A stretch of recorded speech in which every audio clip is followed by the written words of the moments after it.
सौराठ सभागाछी का एक बहुत ही पौराणिक और प्रतिष्ठित इतिहास है और मैं समझता हूँ विश्व में ऐसी कोई उदाहरण नहीं है जहाँ इस तरह का आयोजन होता हो सदियों सदियों से, जहाँ वर पक्ष के लोग जमा होते हैं और कन्या पक्ष के भी लोग आते हैं और आपस में बातचीत करके जो हमारा मैथिल ब्राह्मणों का एक वहाँ पद्धति चली आ रही है, इसको लेकर कई पौराणिक कथाएं भी हैं।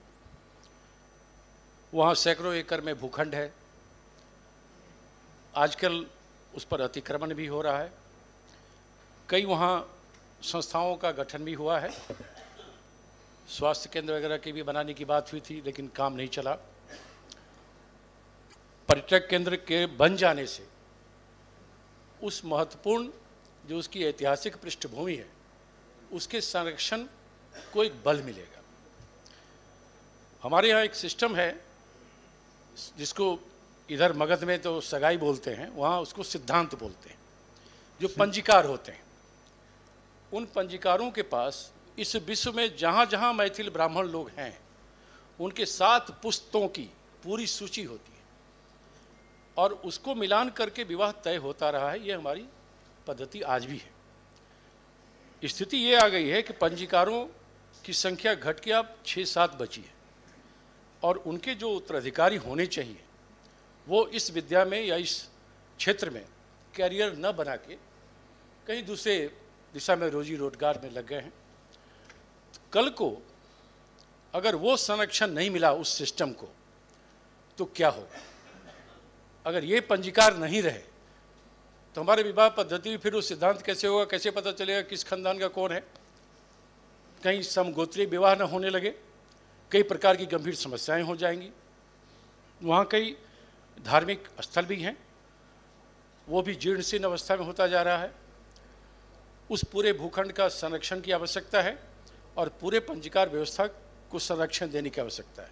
मैंने पहले भी कई बार इस बिंदु को उठाया था कि सरकार को चाहिए कि इस पूरे सिस्टम को अपना संरक्षण दे और वो जो पांडुलिपियाँ हैं जो मिथिलाक्षर में लिखा है उसको अगर आप कंप्यूटराइज करा दें तो यह सिस्टम आगे भी चलता रहेगा। तो इन तमाम चीज़ों को अगर हम देखें, वहाँ अब हालांकि वो भीड़ नहीं आती है। एक ज़माना था जब वहाँ हजारों लोग जुटते थे और विवाह तय होता था।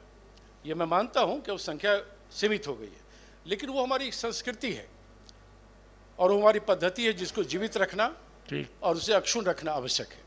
तो ये बिना सरकारी संरक्षण के संभव नहीं है।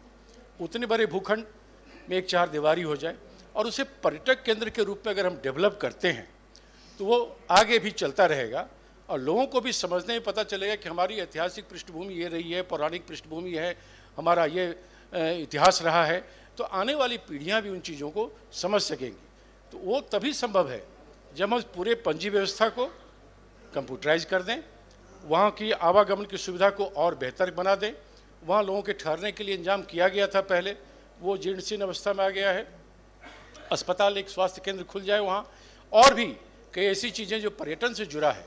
तो मेरा मानना है कि वो एक बड़ा अच्छा पर्यटक केंद्र मिथिला के लिए होगा और उससे क्या होगा कि वो सरकार को भी इससे राजनीतिक भी लाभ होंगे, उस इलाके के लोगों को भी तो आर्थिक सामाजिक लाभ होगा ही होगा। इसलिए मैं चाहता हूं कि सरकार इस दिशा में गंभीरतापूर्वक इस अभिस्ताव पर सोचे और इस पर निर्णय ले कि सौराठ सभा को वो एक पर्यटक केंद्र के रूप में विकसित करे।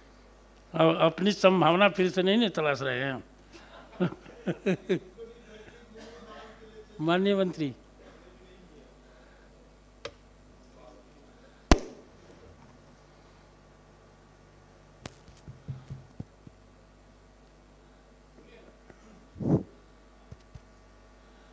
माननीय सभापति महोदय, पर्यटन विभाग द्वारा मधुबनी जिला के ऐतिहासिक सौराठ सभागाछी को पर्यटक स्थल के संबंध में विकसित करने हेतु वर्तमान में कोई योजना स्वीकृत नहीं है। इस संबंध में जिला पदाधिकारी मधुबनी से विभागीय पत्रांक 492 दिनांक 5/3/2021 द्वारा प्रतिवेदन मांगा गया एवं पत्रांक 1208 दिनांक 26/7/2021 द्वारा स्मारित किया गया है जो अब तक अप्राप्त है। वर्णिक स्थल पर पर्यटन रोड मैप में सूचीबद्ध है।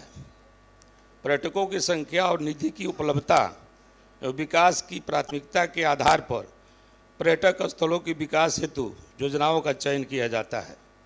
अतः माननीय सदस्य से अनुरोध है कि संकल्प को वापस लिया जाए। महोदय, जैसा कि मैंने बताया कि इसका बड़ा ही ऐतिहासिक पौराणिक महत्व है। अगर मंत्री यह आश्वासन देते हैं कि आने वाले समय में पर्यटक केंद्र के रूप में विकसित करने पर सरकार आगे बढ़ती है, विचार करती है, नहीं तो ये मान लेना कि उसको हम अभी हमारे मैप में है ही नहीं और आगे हम देखेंगे, या वो भी आश्वासन भी नहीं मिल पा रहा। ऐसी स्थिति में हम कैसे अपने उस प्रस्ताव को वापस कर लें जो मिथिला की मूलभूत भावनाओं से जुड़ा हुआ है। करोड़ों लोगों की भावना वहाँ से जुड़ी है।